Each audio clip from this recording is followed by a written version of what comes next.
Pak Haji. Iya, betul. Itu gunung apa itu yang Semeru ya, meletus ya, yang di Jawa Timur itu? Iya. Saya lihat itu ada 2 kampung yang terpendam asap. Rata. Oh, Pak Haji, kasihan loh. Orang lari-lari gitu. Lari itu mau menghindari musibah atau mau menghindari awan panas itu kan ya. Iya. Agak kasihan juga saya. Musibah. Iya. Musibah apa ya? Bukan nasional juga sih sebenarnya. Nasional 2 kali itu. Terus gempa juga di NTT kan ya, orang Tuka itu kasihan. Sebenarnya apa sih yang menyebabkan musibah? Yang menyebabkan musibah itu ya Kan katanya kesalahan manusianya. betul. Tapi itu kayaknya terlalu general gitu. Kesalahan manusia yang mana sampai Saya musibah nggak tahu ada itu, orang. nanti kita tanya guru kita aja. Buka dulu ya. Bismillahirrahmanirrahim. Assalamualaikum warahmatullahi wabarakatuh. Waalaikumsalam. Sahabat beriman dimanapun berada, apa kabar semuanya? Mudah-mudahan kita semua dalam keadaan sehat walafiat dan senantiasa dalam lindungan Allah Subhanahu wa Ta'ala. Amin amin ya rabbal alamin. Sahabat beriman, kali ini saya Tung ditemani oleh guru kita semua Pak Ustadz Danu. Assalamualaikum Pak Ustadz. Waalaikumsalam warahmatullahi wabarakatuh. Dan juga ada Mas Eko. Assalamualaikum Mas Eko. Salam. Izin ikut ngawas Pak Ustadz. Alhamdulillah boleh. Ada Pak Bang Haji J. Assalamualaikum Pak Haji. Waalaikumsalam warahmatullahi wabarakatuh, Pak Tung. Sehat ya Pak Haji? Ya, alhamdulillah. Hajah Heli sehat? Alhamdulillah. Subur. Subur. Sehat dan subur 2S. Sahabat beriman, pada pertemuan kita kali Sehat ini subur sekali. 3S, triple S ya. Pada pertemuan kita kali ini kita akan berbincang-bincang seperti biasa, yang mana kita harapkan perbincangan ini bisa meningkatkan keimanan dan ketakwaan kita kepada Allah Subhanahu Amin wa ya Ta'ala. Allah, amin ya rabbal alamin. Pak Ustadz, beberapa waktu yang lalu Indonesia ini kan banyak ditimpa musibah ya Pak Ustadz. Ada gempa bumi, ada gunung meletus. Kemudian yang di Sumatera itu juga tidak berhenti-berhenti erupsi, musibah lah istilahnya ya. Sebenarnya musibah itu bisa dihindari atau memang itu yang harus kita terima dari Allah gitu Pak Ustadz? Gimana Pak Ustadz? Ya, kalau musibah itu sudah terjadi ya Allah yang akan memilih mana yang terhindar, mana yang tidak terhindar. Allah sudah menuliskan cerita. Sudah beberapa waktu itu ditulis yang ini mati, yang ini mati, yang ini kecelakaan, yang ini kena kebakar, yang ini ya, itu sudah ditulis, kemudian baru dimunculkan musibah tersebut oleh Allah Ta'ala. Nah, kalau musibah ini memang ya kita harus pahami bahwa itu dari perbuatan kita sendiri. Jadi saya tidak menyalahkan yang terkena musibah, tidak. Kita akan membahas tentang Quran ya, termasuk musibah itu dari mana. Nah itu kan orang baik itu kan di mata manusia kelihatannya baik. Betul. Itu kan orang-orang susah kan di mata manusia. Semua orang di mata Allah Ta'ala itu kaya semua sebenarnya. Cuma di mata manusia itu ada yang merasanya di mata manusia itu baik, di mata manusia itu susah, di mata manusia itu cacat. Kan seperti itu. Betul. Di mata manusia itu ya begitu-begitu, itu kan mata manusia sebenarnya. Tapi di mata Allah Ta'ala itu sudah itu menjadi suatu kesempurnaan. Dia yang diberi rizki yaitu disempurnakan oleh Allah Ta'ala, walaupun rezekinya sendiri menjadi ujian bagi dirinya. Allah menjadikan orang tersebut itu susah, ya susahnya itu menjadi ujian bagi dirinya. Bagaimana dia mensikapi susahnya. Bukan Allah itu mendolimi dia dengan susahnya, enggak juga. Nah, apa yang dia kerjakan itulah yang tertulis, kemudian Allah nanti akan memberikan takdirnya waktu demi waktu, entah itu takdir hariannya, takdir mingguan atau bulan atau tahun, Allah akan memberikan takdirnya. Nah, sebelum Allah memberikan takdir, Allah itu memberikan petunjuk agar orang itu dekat pada Allah Ta'ala. Allah memberikan petunjuk agar orang itu dekat kepada Allah. Nah, itu bisa nggak itu dijadikan satu antara petunjuk dari Allah, kemudian dia kerjakan menjadi suatu kebaikan, dan akhirnya Allah memberikan takdir untuk seseorang tersebut. Dia mau susah, dia mau kaya, dia mau normal tubuhnya, atau anaknya tidak normal tubuhnya. Itu sebenarnya Allah sudah mengetahui dan mencatat, dan ada beberapa hal yang memang dijadikan salah satunya musibah. Bagaimana cara menghindari itu Pak Ustadz? Kalau misalnya yang mengena pada misalnya diri saya sendiri lah, agar saya Yang mana yang kena dan itu? keluarga saya terhindar dari Yang musibah. mana? Contoh misalnya Contoh itu, yang mana nih yang mengena tadi nih? misalnya contohnya nih Pak Ustadz, apa namanya, anak itu susah diatur misalnya. Kan itu, hah? Saya menganggapnya itu ya sebagai musibah aja. Musibah dan ujian ini kan kadang-kadang susah kita mau memilah-milah yang membuat kita susah itu musibah lah. Iya, walaupun kalau saya ujian nggak berani, saya anggap itu musibah dari. Apakah mungkin itu bisa dihindari Pak Ustadz? Ya kalau sudah terjadi ya harus diperbaiki. Diperbaiki. Kan itu musibah yang bentukannya tidak dalam bentuk yang crash gitu kan, enggak ya, bentuk yang sehari-hari itu kan harus diperbaiki. Kalau itu persoalan harus diperbaiki, kan kekuatan iman yang dipertaruhkan ceritanya. Kapan waktunya Pak Ustadz kita memperbaiki supaya terhindar dari musibah? Apakah ada batasan-batasan umur atau sejak dini harus mulai kita rubah? Petunjuk dari Allah Ta'ala setelah orang tersebut itu ngerti. Nah itu setelah itu ya startnya di situ. Orang mendengarkan kajian itu bukan orang mau masuk surganya, tapi orang mendengarkan kajian, siapa yang memberikan kajian itu adalah cara untuk bisa difahami, dimengerti, dikerjakan. Nah, nanti kalau itu sudah dikerjakan, di antara orang-orang yang datang dalam kajian, kan keinginannya beda-beda. Nah, kalau sudah keinginannya beda-beda itu ya nanti beda-beda nanti kalau pada saat di akhirat. Ada yang memang dia itu besok itu langsung masuk surga, ya ada kalau dia itu paham betul. Ada yang dia itu bisa aja dia masuk neraka, kemudian besok mendapat syafaat Rasul, sehingga nanti masuk surga ada. Ada juga dia yang orang Muslim yang masuk neraka terus nggak bisa masuk surga. Nah, kenapa? Dia melakukan kemusyrikan nggak pernah mohon ampun. Dia merasa dirinya Tuhan. Dia juga tidak pernah mohon ampun bahwa apa yang diajarkan itu sebenarnya menjadikan dirinya itu Tuhan. Contoh orang membaca ini nanti sukses. Nah itu kan dirinya Tuhan sudah. Nggak boleh itu Pak Ustadz.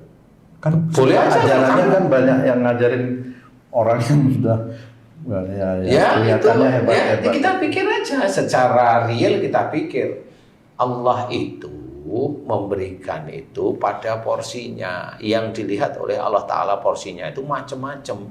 Nggak cuma kelihatan soleh di mata manusia, dia orangnya amanah apa enggak, kesolehan dia sehari-hari bagaimana.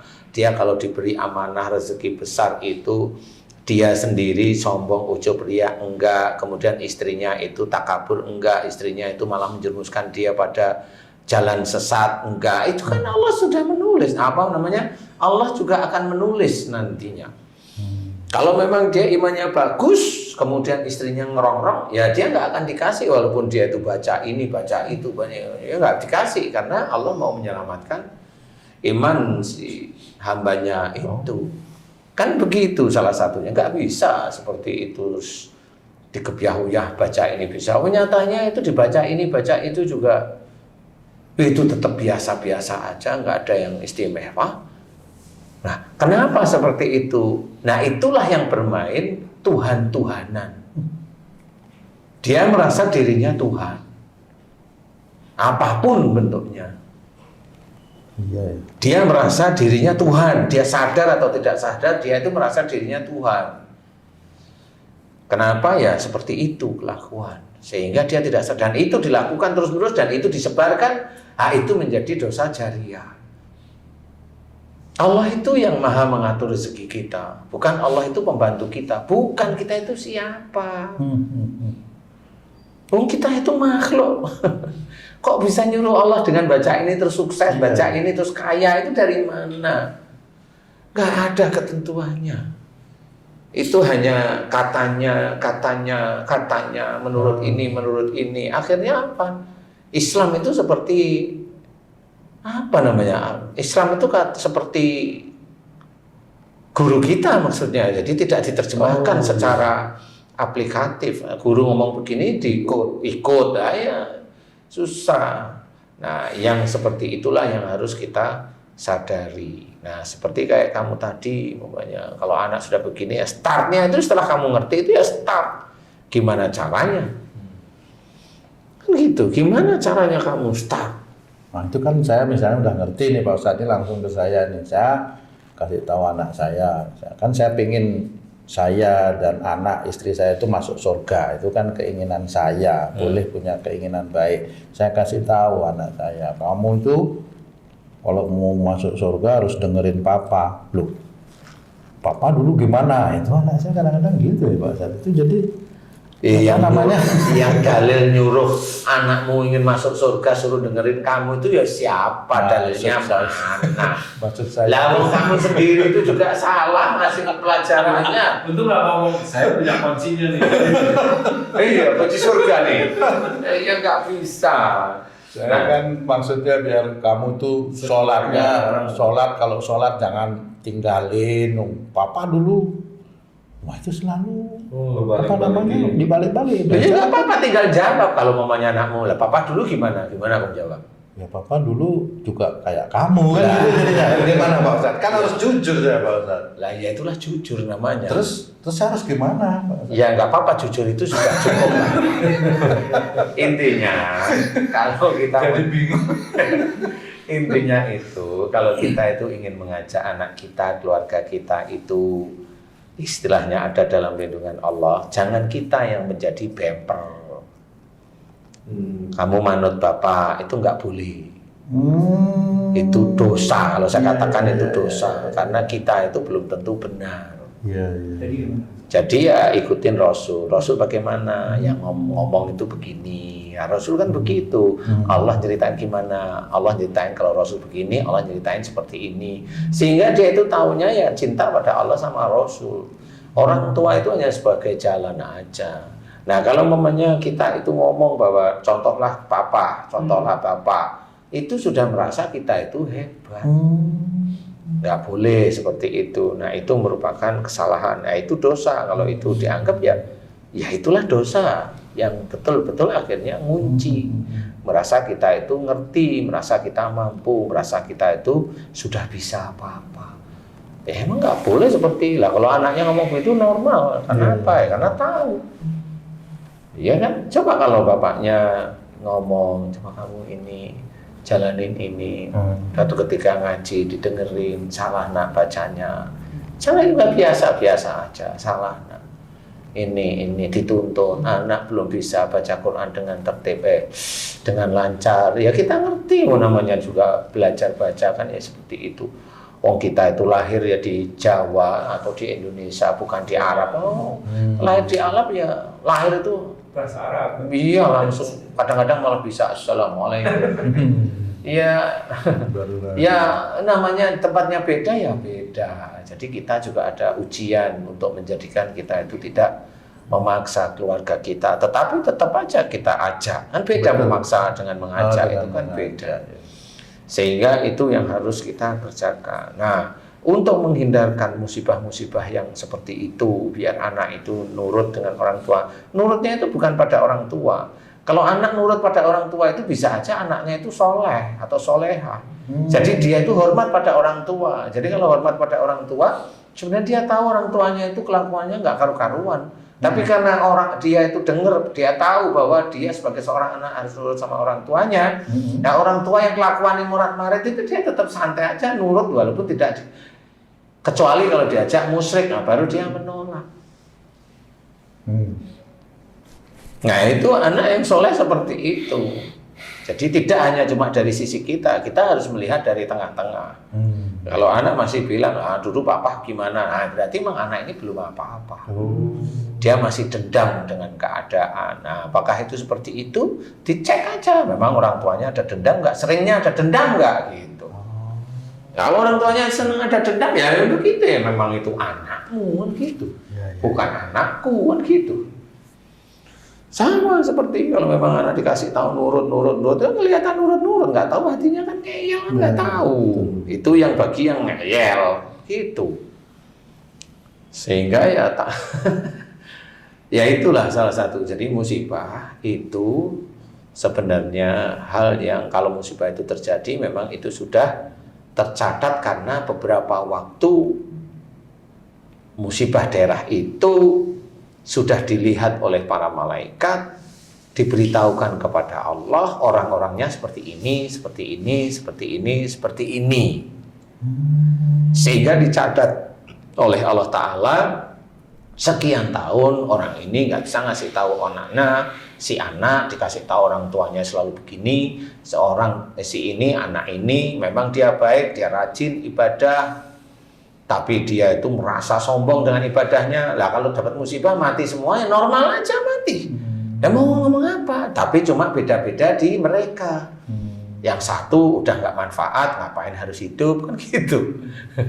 Yang satu anaknya emang dia imannya bagus, daripada kesombongan itu muncul terus dimatikan oleh Allah Ta'ala, itu diselamatkan kan gitu namanya, itu diselamatkan. Nah, bagi orang-orang yang agamanya lain, ya jangan ngomongin masalah itu kalau agama lain kan gitu. Wong di lingkungan itu juga belum tentu itu muslim semua, kan seperti itu. Nah inilah yang harus kita pikirkan. Kalau memang mau nolong, ya ayo kita tolong, sudah itu aja. Kan gitu ya. Jadi musibah bisa dihindari apa enggak, kita enggak tahu. Allah itu mau menurunkan musibah kepada siapa itu kita enggak tahu.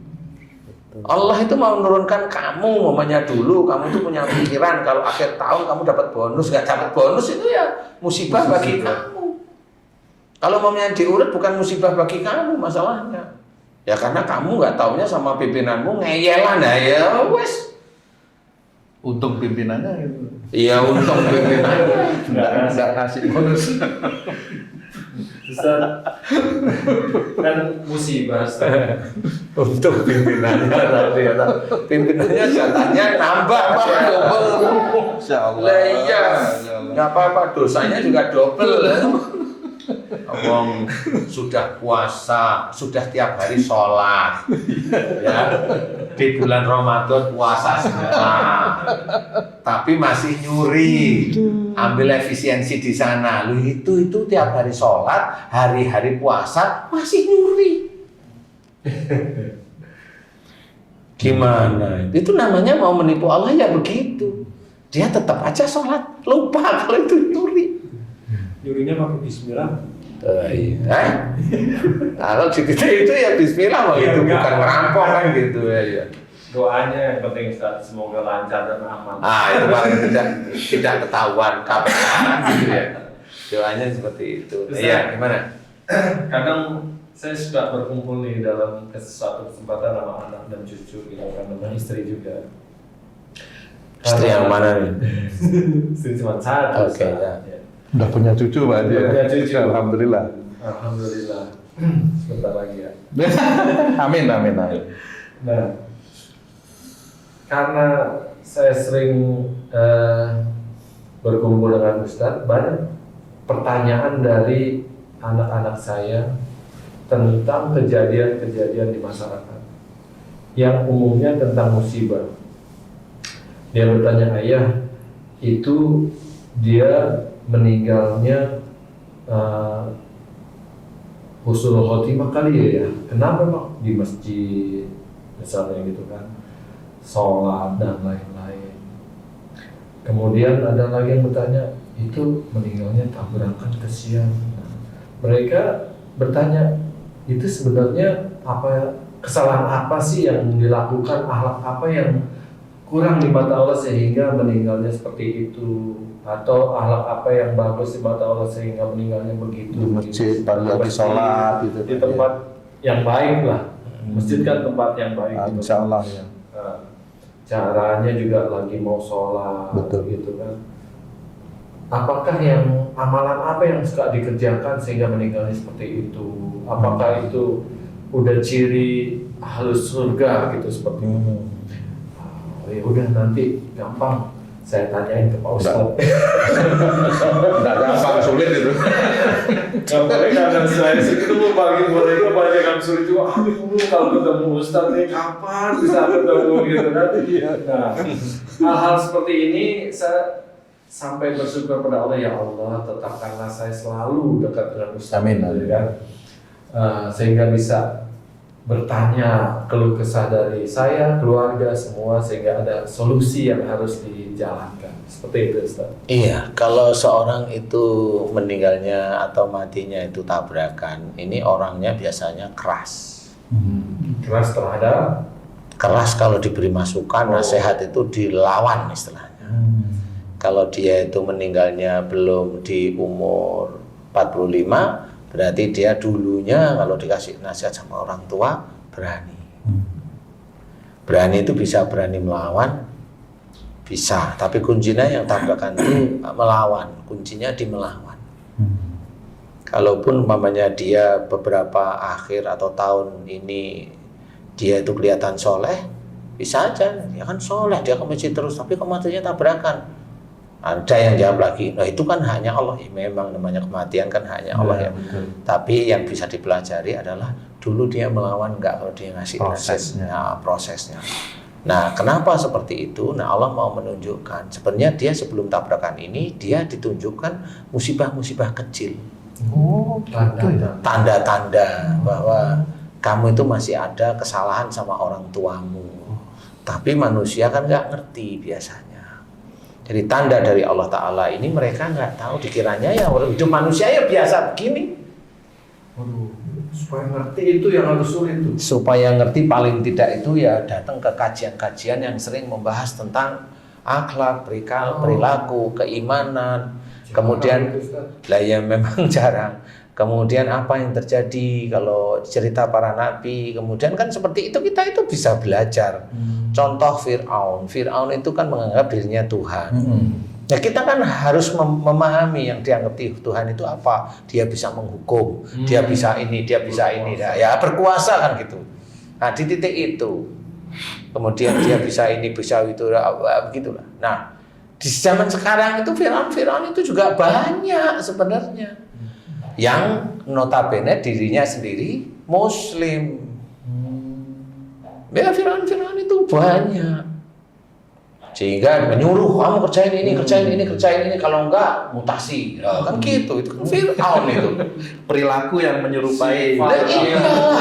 Namanya sih bukan Fir'aun. Namanya itu siapa? Gitu ya. Perilakunya sudah mirip-mirip. Nah, ya mirip lah. Lah itu kan sebenarnya dia ada darah dari Fir'aun sebenarnya. Nah ya seperti itu. Nah ini nggak pernah dikasih pelajaran para akhlak itu, cerita dalam Quran itu adalah yang harus kita pelajari. Sifat-sifat mereka itu kayak apa. Bukan kalau ini kita menghujat dasar Fir'aun kamu lah. Padahal itu hanya mulut aja pengen ngomong dia itu Fir'aun kan begitu. Saya khawatir di rumah ada Fir'aun nih, tukang nyuruh. Fir'aun itu laki kan nih. Fir'aun itu laki. Sifat itu. Itu memang betul. Tapi Fir'aunah. Oke, Iya itu Fir'aunah itu. Ya kan gitu, bener gak sih? Nah, kalau haji gimana? Bener gak sih? Saya bilang Fir'aunah. Nah iya, nyuruh tugasnya apa ya? Jadi intinya adalah orang itu rata-rata Muslim, ini kita bicarakan orang Muslim itu jarang belajar. Dia belajar hanya untuk dirinya yang enak menurut dirinya. Dia tidak belajar bahwa dirinya itu siapa, posisinya di mana, dengan Allah bagaimana, itu nggak ngerti. Nah, disinilah yang harus kita ketahui bahwa sifat-sifat tidak baik itu sendiri akan menyeret seseorang itu menuju ke arah ketidakbaikan. Jadi yang meninggal dengan tabrakan ya dia keras dulu. Kalau dia diberi masukan oleh Allah Ta'ala dengan musibah-musibah kecil, dia nggak tahu. Ya nggak tahu karena kajiannya hanya cuma kajian biasa yang tidak pernah membahas tentang kehidupan. Membahasnya ilmu ya nggak apa-apa ilmu. Tapi kan kalau saya belajarlah dengan banyak guru. Sehingga akan menambah wawasan, bukan titik inti satunya, wawasan aja. Nah, kalau memang dia hanya cuma satu guru yang apa? Kebal, nah, ya kan nggak bisa. Guru punya ilmu kebal ya begitu-begitulah kelakuannya, ya. Guru ilmu pelet ya begitu-begitu. Kalau keinginannya nggak diikuti, bilang itu udah menyakiti hatiku guru kan itu. Gimana dia caranya nggak menyakiti? Baca apa? Nah, kan gitu. Nih taruh di rumahnya. Ya begitu itu. Yang guru yang malah mengajari tidak baik itu begitu. Kemudian ini kira-kira pohon besar ada jinnya enggak? Oh ini dibaca-bacain aja nih. Itu guru, tapi ya guru ngapain dibaca-bacain? Itu jin itu sudah di pohon itu sejak dia itu belum lahir. Nah ini di pohon diusirin. Nah kalau orang yang usir jin itu, mamanya dia di rumah ditendangin itu, kira-kira mau enggak orang ini? Cerminan itu ada di YouTube itu ada. Bangin lagi hidungnya coba. Aduh. Pakai gamis lagi kan dia malu-maluin. Itu kalau dia punya rumah diusir kira-kira mau enggak? Itu kan malu. Allah udah biarin selama dia enggak ganggu, biarin aja. Nah, gimana sih mau mikir dia bersosialisasi kok enggak tahu? Kayaknya itu jin musuhnya dia kan gitu. Emang jin itu sama dengan setan loh. Kamu itu yang sama dengan setan misalnya. Setan itu yang selalu melihat orang lain tertib, enak, nyaman itu sakit hati. Bener gak sih?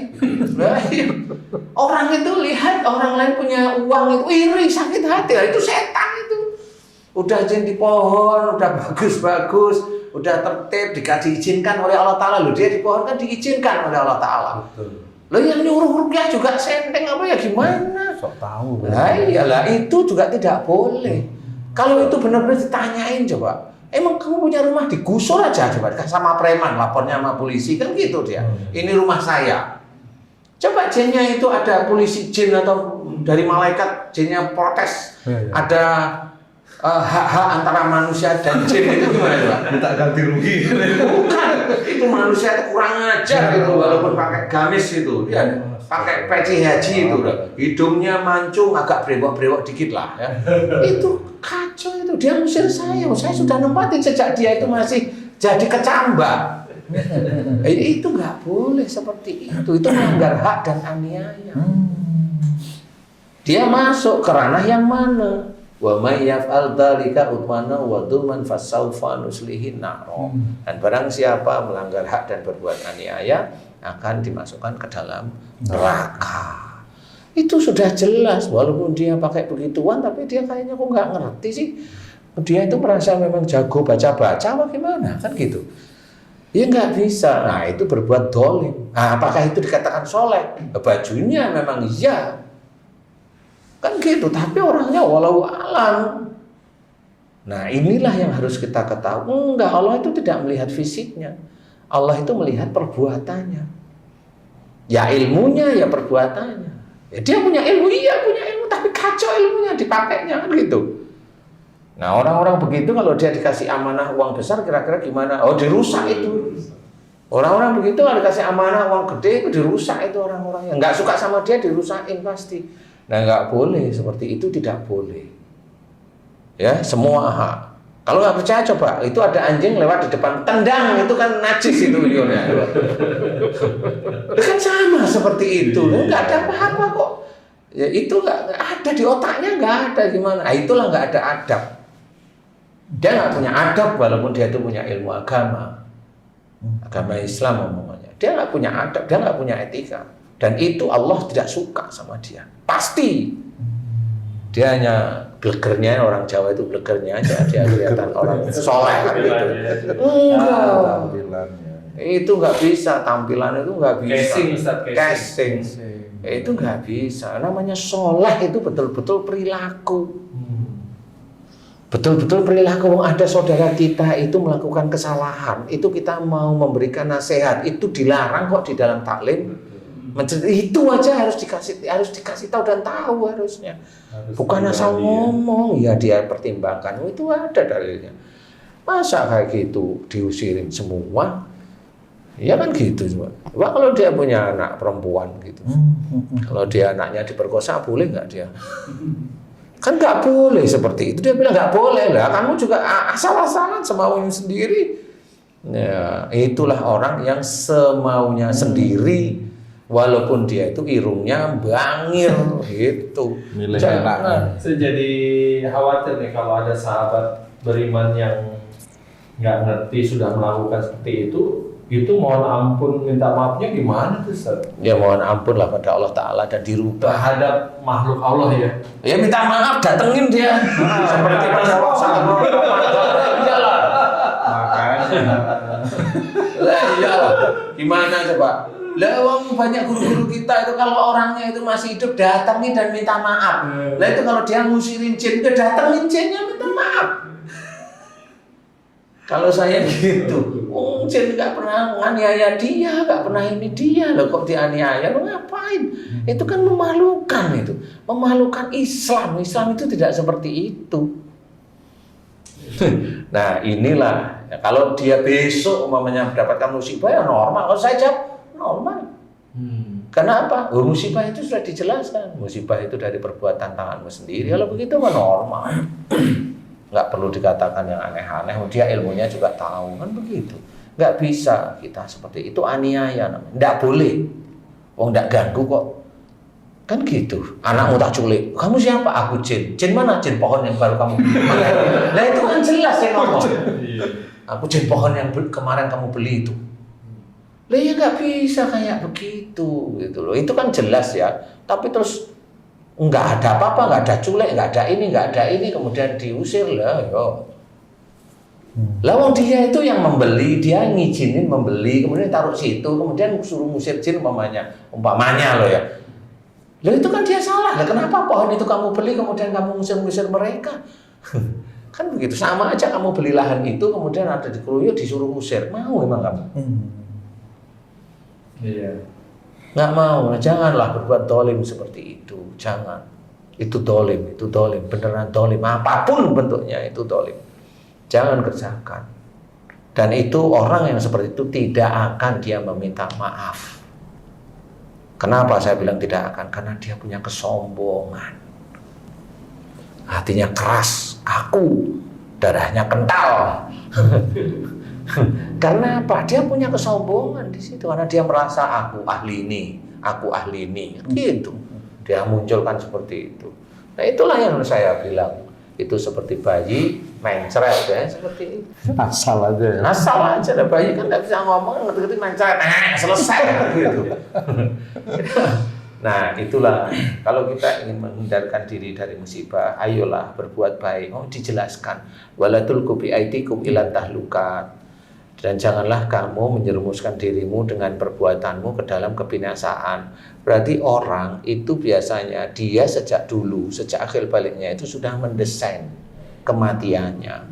Allah itu tinggal ngizinkan. Yang nggak kematian apa? Dia mendesain dirinya untuk mencari uang. Nah, akhirnya Allah mengizinkan. Ada yang diizinkan, ada yang tidak. Ada yang dipending. Itu kan cara Allah aja. Kalau kematian itu jelas, seseorang yang tidak pernah dia sangka-sangka. Dia melakukan dengan marah yang diam. Apakah marah diam itu salah? Banyak orang bilang, oh dia sabar kok, dia diam. Dimarahin aja dia diam. Terus pergi aja, itu sabar sekali. Kalau saya bukan. Nah, di situ kalau dia matinya besok selesai, normal. Kalau saya bilang, oh normal, udah bener, Allah nggak salah. Kayak begitu. Marah ditahan ya. Nah iya, mau cerita apa sekarang? Nah, ilmunya sudah ada, yang diizinkan oleh Allah Ta'ala. Saat ini ya sudah jelas dijelaskan, kita harus belajar tentang akhlak, kita harus belajar tentang perilaku, kita juga harus belajar tentang tauhid, dan itu berbarengan semuanya. Tidak akhlak itu beda dengan tauhid, enggak, sama menyatu. Makanya wala tulqu bi aidikum ila tahlukat. Di sini ditambahkan lagi, ayat ini belum selesai, wa asinu, dan berbuat baiklah. Nah, ini Allah sudah memberikan kunci juga bahwa kalau seseorang melakukan perbuatan tidak baik, dia seperti mendesain kematiannya. Nah, kenapa mendesain kematiannya? Makanya dari salah satu ayat, wa ma asabakum min musibatin fa bima kasabat aydikum. Apa saja musibah yang kau terima itu disebabkan dari buah tanganmu sendiri. Buah tangan berarti ini dosa. Kalau seseorang mendapatkan musibah berarti ini salah satunya dari dosa dia. Kalau dosa ini terus dilakukan terus-menerus, dia sudah dikasih sakit ini dikasih. Tapi dia itu masih ngeyel. Ya wajar kalau dia matinya seperti itu. Ya kan? Makanya wa asinu, dan berbuat baiklah. Innallaha yuhibbul muhsinin, maka sesungguhnya Allah menyukai orang-orang yang berbuat baik. Nah, berbuat baik itu harus dengan baik karena Allah. Itu seperti itu. Kalau orang meninggal tabrakan, ya kurang lebihnya seperti itu yang saya ketahui. Walaupun saya tidak menghujat yang mati karena tabrakan, enggak. Itu memang sudah takdir Allah. Nah, kalau matinya itu di tempat-tempat yang baik, ya bisa aja dia itu berdoa dan meminta kepada Allah Ta'ala agar matinya itu di tempat yang baik.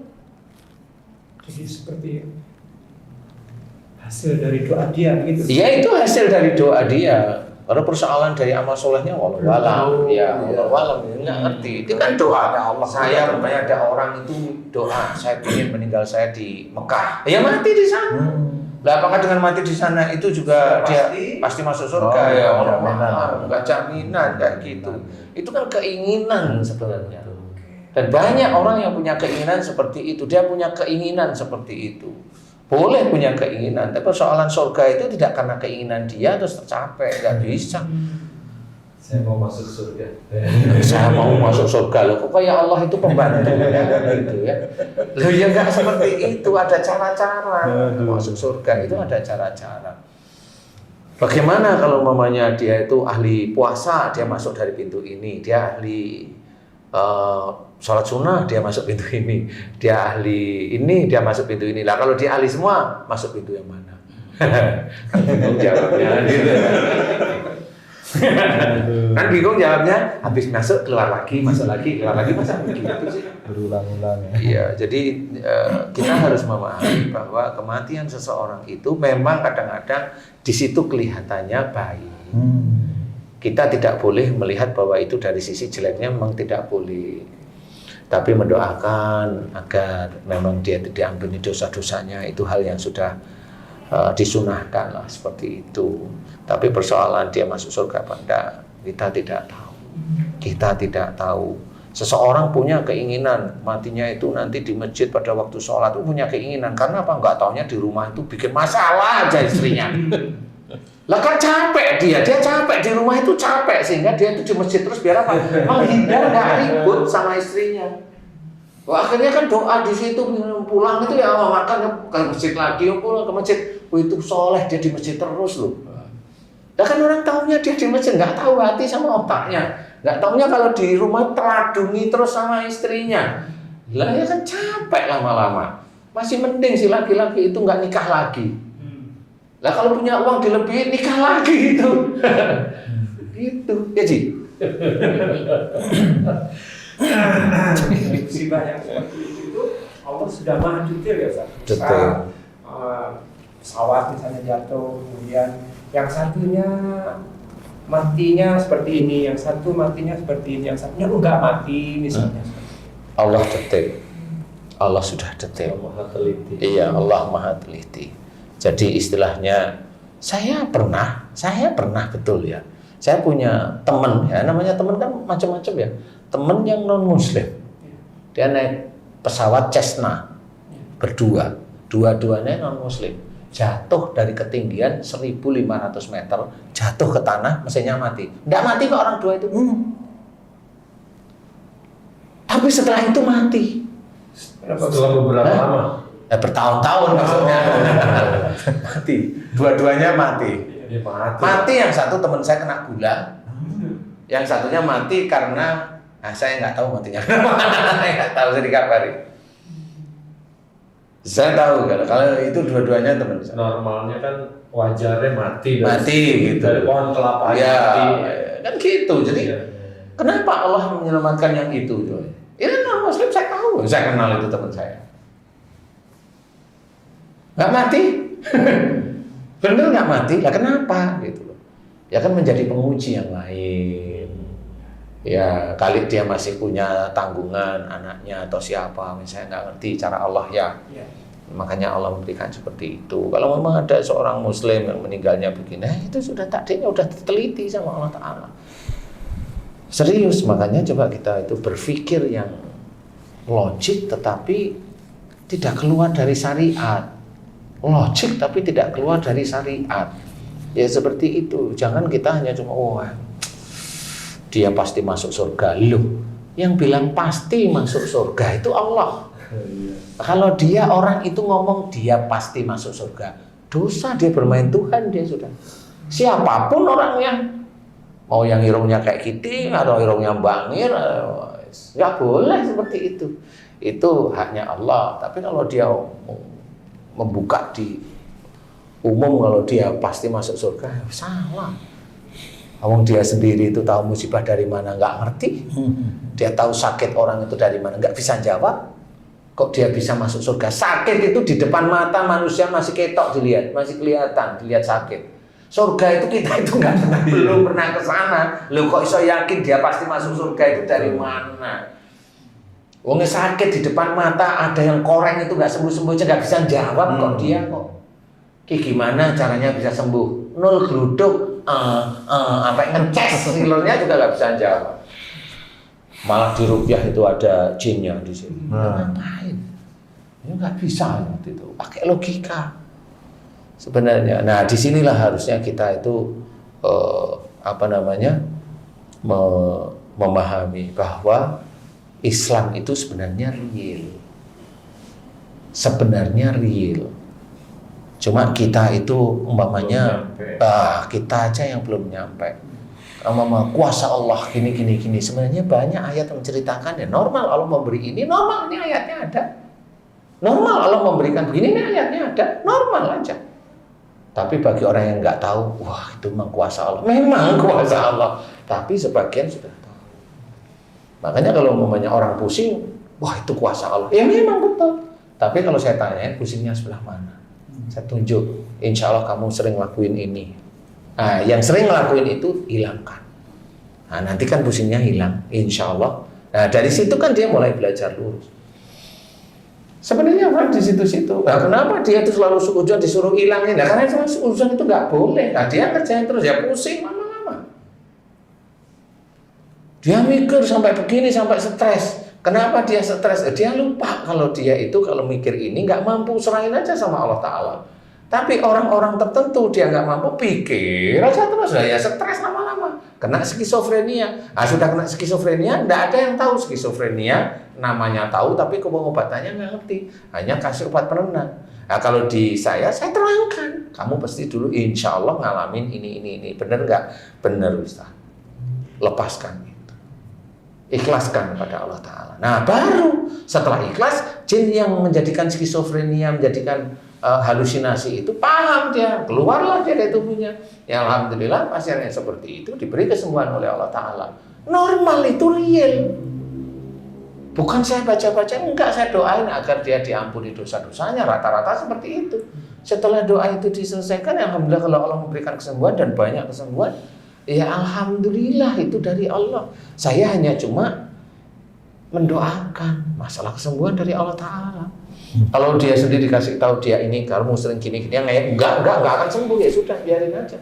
Wong dia menolak kebaikan yang sebenarnya saya berikan, sama seperti mamanya dia menolak disuruh sholat, dia nggak mau, disuruh puasa dia nggak mau, disuruh sedekah nggak mau. Ya kalau besok matinya masuk neraka ya normal aja. Kok kamu nggak ngomong-ngomong? Kok kamu nggak paksa aku? Lah ya orang. Ya sudah nikmati aja neraka kalau saya gitu. Karena apa? Ya Allah sudah memberikan pengetahuan kepada Nabi. Kalau orang tidak mau menjalankan perintah Allah Ta'ala, Rasulullah itu memang tidak bertanggung jawab terhadap orang tersebut. Pada saat itu memang hanya menyampaikan. Saya juga sudah saya sampaikan, nggak mau, udah biarin aja. Nggak mau apa? Mau saya paksa? Nggak mau saya. Bukan keluarga saya paksa. Enggak, kalau keluarga saya agak saya tegasin. Ini Bukan dimarahin ya, ditegasin. Enggak, saya tegasin. Nggak perlu marah. Insya Allah seperti itu, Pak Haji. Jadi intinya kalau memang itu meninggalnya di tempat baik, ya alhamdulillah, kan gitu ya. Tapi persoalan surga itu persoalan Allah Ta'ala. Karena kita juga tidak dekat dengan orang itu. Lebih dekat lagi ya pasangannya, entah itu istrinya, entah itu suaminya, itu lebih tahu. Tetapi karena pengen pasangannya dilihat orang baik, ditutup-tutupi, kan begitu. Ya nggak apa-apa ditutup-tutupi. Makanya yang berhak tahu surga dan neraka itu hanya Allah. Dia nutupin ya nggak apa-apa. Dia kan hanya menutupin aib pasangannya. Nggak apa-apa, boleh, silahkan. Tapi kalau itu bisa menjadi pelajaran bagi kita untuk menuju surga di akhirat kelak, ayo belajar. Ayo belajar. Sudah banyak orang yang kena kesurupan rata-rata emosionalnya tinggi, kaku, ini dan itu. Banyak kena sihir normal. Kita kembalikan, jangan emosional, jangan marah, jangan kaku, jangan ini. Selesai itu didoain biasa, alhamdulillah diberi kesembuhan sama Allah Ta'ala. Normal. Padahal dia udah bertahun-tahun udah dikini, dibacain ini, sampai saya baca itu udah capek, udah cari yang lain gitu. Nah kalau dia itu merasa yang paling benar, silakan aja cari. Buktiin aja beneran berapa jam kamu baca itu. Kan begitu. Dan besok diulang lagi, muncul lagi, besok diulang lagi, muncul lagi. Bisa nerangin kenapa itu muncul lagi. Kalau kamu nggak nerangin ya kamu nggak ngerti. Bahwa kamu baca-baca itu kamu nggak ngerti.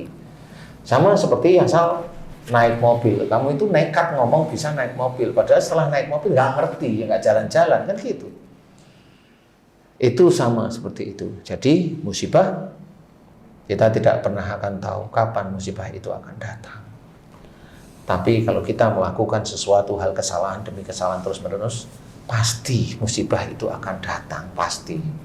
Cuma datangnya kapan, kita tidak tahu. Itu miliknya Allah. Hari, jam, menitnya, detiknya, itu milik Allah. Kita nggak tahu. Tapi musibah itu insya Allah akan datang kalau tinggal waktunya aja yang belum tahu. Kalau kita mengerjakan sesuatu yang jauh dari jalan Allah ya. Gimana? Musibah itu insya Allah akan datang kalau kita jauh dari jalan Allah. Iya, musibah itu bisa didatangkan di dunia atau nanti setelah dia mati.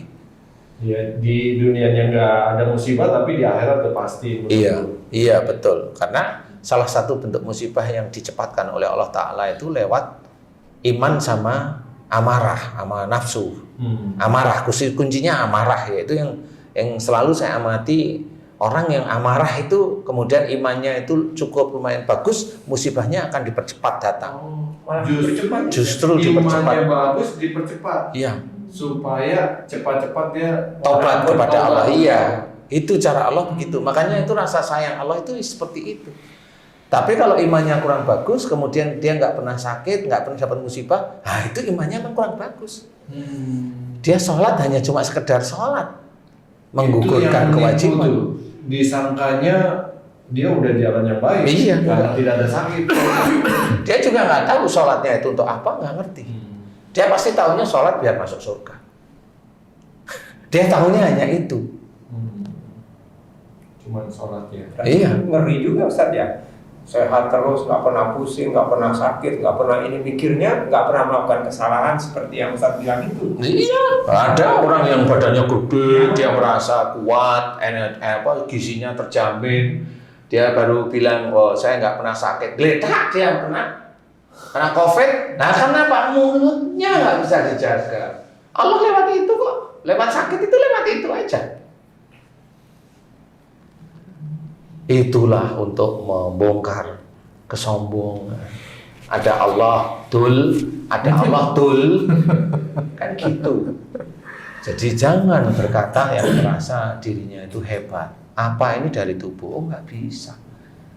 Masih mending dia nggak dimatikan sekarang. Kalau dia dimatikan, dipikir dia nggak punya dosa. Banyak yang belum dimohonkan ampun, banyak. Nah, itu karena sayangnya Allah, dia disehatkan ceritanya. Ini karena sayangnya Allah. Ya, sayangnya Allah itu bukan berarti dia soleh. Belum. Allah itu banyak hal yang kita tidak tahu. Belum tentu. Kalau dia nggak paham-paham juga, Ustaz, masih begitu juga. Biarin aja, emang saya Urusan dia, ngurusin.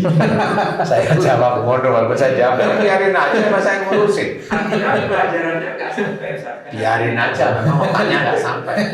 Karena kalau otaknya sampai, dia itu mamanya ada di TV atau di YouTube. Omongan itu dia jaga kalau otaknya sampai. Lah omongan juga nggak sampai, omongan aja dia nggak jaga. Kalimat pakai A depannya untuk menghujat, di mana belakangnya ada ekornya.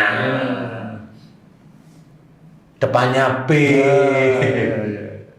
Belakangnya ada kutu busuk. buaya. Itu begitu dia lakukan terus-menerus, mana dikatakan soleh. Apakah dia sudah seperti itu dengan dia itu seperti itu dia menjadi baik? Belum tentu. Dan masuk surga kan? Dan pasti masuk surga. Surga gundul saya ngomong. Surga mbahmu lah kalau boker gue. Kalau surga milik Allah enggak, saya menjawab enggak begitu. Enggak. Surga itu banyak orang yang senantiasa beradu salam. Berarti orang di situ itu saling memberikan, mendoakan keselamatan. Paham? Ini yang paling gampang itu ditulis dalam Quran. Iya, dan mereka paham? Mengucapkan salam. Paham? Lah kalau di dunia dia itu memaki orang itu ngono kok arep mlebu surga sisih endi? Lewat mana mau masuk surganya? Pakai otak. Berarti orang untuk masuk surga itu memang sulit kalau dia itu senantiasa memberikan keselamatan. Membantu orang yang kesulitan, diajarkan untuk menjadi baik, kembali sehat karena Allah Ta'ala. Itu sulit seperti itu. Tidak cuma salam-salam biasa. Salamnya kita itu harus dipraktekkan. Betul gak kamu itu memberikan keselamatan atas saudara-saudara kamu? Keselamatan dan perlindungan. Iya. Oh, itu merupakan petunjuk. Lah iya. Untuk kita hidup di dunia ini kalau mau masuk surga juga ya. Lah iya. Kan di situ dikatakan dan mereka selalu mengucapkan salam. Ya kan Pak Haji? Iya. Para malaikat dan orang-orang Lah yang di dalam iya. surga. Lah iya itu. Lah itu kan petunjuk Allah bahwa di dunia itu dia kalau di surga ingin seperti itu, di dunianya dia harus jalankan itu. Berikan keselamatan pada orang lain, jangan menghujat. Jangan mengadu-adu orang lain gini. Acara TV yang adu-adu itu memang selamat itu di situ. Belum tentu. Walaupun dia itu begini. Iya. Belum tentu. Salamun alaikum katanya kan gitu. Itu harus difikirkan. Lah kamu masuk surga dari mana aja? Kalau dia sholat tapi hobinya dia fitnah, dari mana? Fitnah kepada saudaranya sendiri. Ya udah selesai lah. Cukup di dunianya. Kamu itu bersendaguro di dunia kalau udah begitu. Ya inilah yang tidak pernah difikirkan kita sebagai seorang muslim. Mau lewat mana? Surga itu sulit, tidak gampang. Itu yang bersendaguro itu yang begitu. Ini yang harus kita sadari. Lawang kita itu ada orang yang berdoa, ya Allah, kumohon jadikanlah aku hambamu yang soleh. Yang namanya soleh itu banyak cara Allah untuk mengingatkan jadi soleh. Dia berdoa bertahun-tahun, suatu ketika HP-nya itu ketinggalan aja. Sudah setengah mati mau nyelamatin HP-nya. Ketangkeplah sama istri. Dari kita mau orang. Sama istrinya. Oh, udah ketahuan. Masih aja ngeyel, masih aja berkelit. Padahal doanya dia ingin jadi orang soleh. Nah, padahal ketahuan sama istrinya itu. Lah itu cara Allah itu agar kamu soleh itu ya salah satunya itu. diselamatkan. Ada keterbukaan gitu. Terbuka gimana maksudnya? Ya jangan membohongi istri kan kira-kira iya. gitu Pak Ustadz. Yang Benar masalah sih, itu benar sih. masalah itu. Jangan apa Itu. maksudnya? Membohongi istri, ya toh? Ya nggak tahu saya. Jadi bisa seperti Jadi itu musibah juga itu. Itu bukan musibah itu sebenarnya. Itu jalan menuju kebaikan. Cuma memang nggak dirasain enak bagi orang-orang tertentu gitu ya. Sesuai keinginan. Tidak sesuai keinginan. Karena keinginannya masih berapa tahun ke depan selesai. Ini hari ini. Tapi kalau istri cerewet suka nyuruh-nyuruh musibah itu Pak Ustadz. Enggak, itu amal soleh bisa. Biar kebaikan. Itu istrinya kesurupan malaikat. Agar suaminya menjalankan kebaikan. Aduh, itu pikir istrinya itu kesurupan malaikat. Ya enggak lah ya. Jadi intinya adalah memang soleh itu sulit. Makanya kita harus belajar benar. Ya, kalau kita ingin di dunia itu dalam Quran itu banyak perkataan-perkataan orang yang ingin ikuti surga maksud saya. Iya. Itu orang-orang yang di surga itu perkataannya apa? Itu ditulis di dalam Quran. Memang. Orang yang selalu mendoakan, saling mendoakan Iya. keselamatan, kan begitu. Iya loh. Lah kalau ingin masuk situ coba di dunia emang kamu seperti itu. Ya salamnya sudah benar. Emang apa perbuatan sehari-hari kamu itu keselamatan bukan? Nah, itu aja. Nah, kita sekarang gimana kita? Tunjukkan kalau kita itu memang mencoba untuk memberikan keselamatan atas izin Allah Ta'ala. Kan gitu. Gimana caranya? Kalau ada teman kita punya aib, tutup. Jangan diomongkan. Kalau dia itu masih ditutup nggak bisa, biarin aja. Yang penting kita nutup aja. Biarin aja, Allah nanti yang akan memberikan cara gitu, seperti itu. Itu yang harus kita ketahui. Makanya siapa yang mau? Apakah dia hanya bergerak dengan memberikan pelajaran dakwah aja dia masuk surga? Wallahu a'lam, belum tentu. Masih banyak pelajaran lain. Iya. Dari memberikan pelajaran. Sedekah kadang-kadang itu sedekah itu sendiri juga, kalau sudah sekarang sedekah ingin punya pesantren, punya pesantren, wah ini kayaknya kurang ini suruh sedekah lagi orang-orang. Lah wong dia dulu nyuruh sedekah aja sama orang-orang itu juga lupa siapa yang dulu itu sering memberikan sedekah kepada dia atau pesantrennya. Yang dia ingat-ingat itu yang gede-gede. Iya. Nah itu juga akhirnya menjadikan nafsu seseorang itu untuk mengerjai orang lain agar menyuruh sedekah. Untuk kadang sebagian itu malah untuk diri, sendiri. Nah itu memang nggak bisa disalahkan dari sisi manusianya, tapi salah di sisi Allah, kan seperti itu. Jadi kenapa kayak kalau bersedekah ya udahlah, jangan banyaklah istilahnya ya, bersedekah itu ya jangan mengingat-ingat lah. Intinya ya udah lepas saja. Jangan ditampakkan ya jangan, atau dia punya keinginan ya nggak usah. Kalau itu dia punya keinginan ini sedekah di titik-titik tertentu lah dia sendiri ada masalah. Seperti itu. Kalaupun umpamanya sedekah itu bisa menghilangkan musibah umpamanya. Suatu ketika orang yang bersedekah atau nyuruh sedekah itu kena musibah, kena sakit, loh kan katanya menghilangkan, katanya bisa menghindarkan dari musibah. Nah itu dari titik mana? Nah ini harus kita ketahui agar kita itu lebih hati-hati di dalam melakukan sesuatu perbuatan, baik yang perbuatan baik. Apalagi jangan sampai kita melakukan perbuatan yang Allah itu tidak suka. Ya, jadi tidak suka. Jadi belajar untuk tidak. Intinya adalah bagaimana kita tahu bahwa menghindarkan musibah, ya sudah berbuat baik aja. Amin.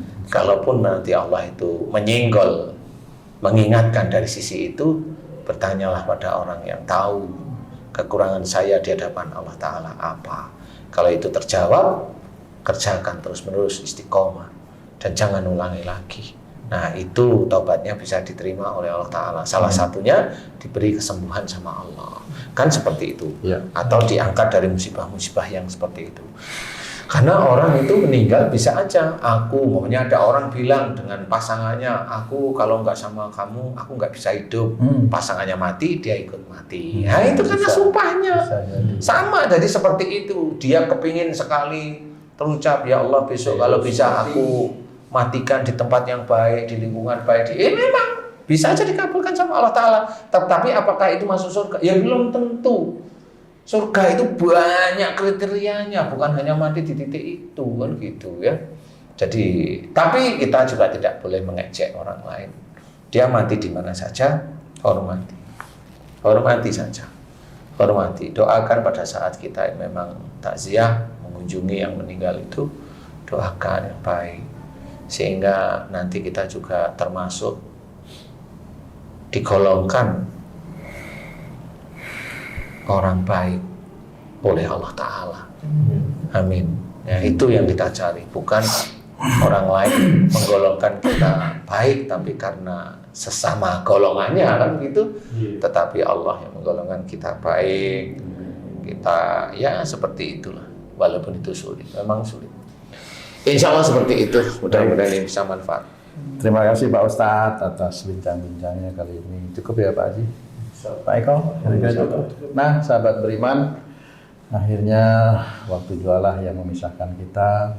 Demikian perbincangan kita tadi bersama guru kita, menghindari musibah. Bagaimana caranya?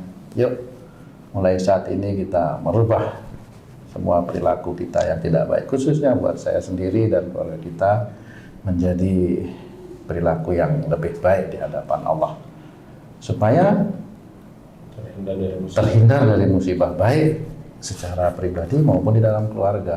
Nah, kalau musibah yang lebih besar di negara ini, nah itu wallahu alam. Mungkin negara ini yang harus introspeksi diri melalui pimpinan negaranya. Wallahu alam, saya tidak tahu. Mudah-mudahan obrolan kali ini bisa memberikan banyak manfaat buat kita semua, khususnya diri saya dan keluarga saya, untuk meningkatkan keimanan dan ketakwaan kita kepada Allah. Kita jumpa lagi di video kami yang lain, di konten-konten kami yang lain. Billahi taufiq wal hidayah. Wassalamualaikum warahmatullahi wabarakatuh. Waalaikumsalam warahmatullahi wabarakatuh. Alhamdulillah. Terima kasih. Haji.